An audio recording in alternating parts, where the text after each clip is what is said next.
Hey everyone, I'm working to hit 1,000 subscribers and I need your help to get there. If you enjoy this content, please hit that subscribe button right now.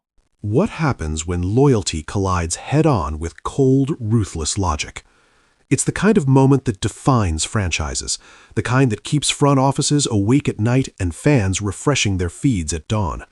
In Toronto right now, the off-season air feels heavier, charged with anticipation, because one decision could quietly reshape the next decade of Blue Jays baseball. Welcome back, Jays Nation. This is Jays Nation News, where every off-season move is dissected before it becomes history. If you enjoy these deep dives into the soul of the franchise, take a second to like the video, share it with fellow fans, and subscribe so you don't miss what's coming next, because this winter is anything but ordinary. At the center of the storm stands Bo Bichette, the face of the franchise, a player whose bat has carried hopes, highlights, and heartbreak in equal measure. Now he's approaching the market with expectations north of $200 million. And suddenly the conversation changes. Nobody doubts his talent or his importance, but long-term deals are not about sentiment. They are about projection, durability, and defense. And that's where the turbulence begins to build. Bichette's defensive limitations are no secret, and the injuries of the last 2 seasons linger like unanswered questions. His offense remains electric, capable of igniting a stadium in a single swing.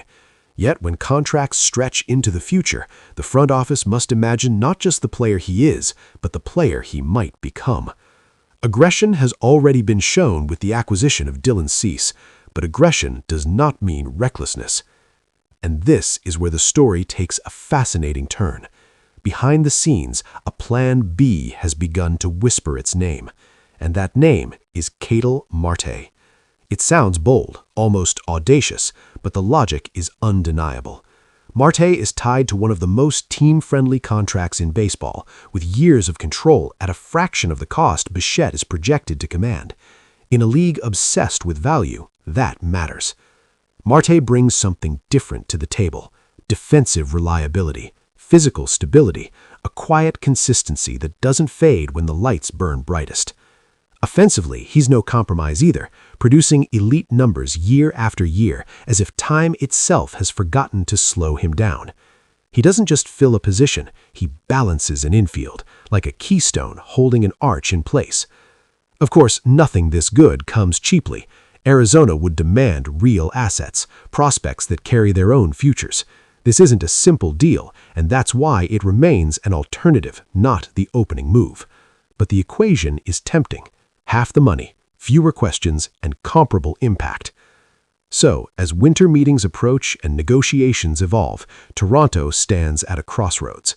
Do they pay whatever it takes to keep an icon, or do they pivot towards a move that might quietly make them stronger? That answer could define an era. Now I want to hear you, Jays Nation. Would you commit fully to Bichette, or would you take the gamble on KETEL MARTE? Drop your thoughts in the comments, leave a like if this breakdown helped, and subscribe with notifications on, because this offseason is only just getting started. Go Jays, go!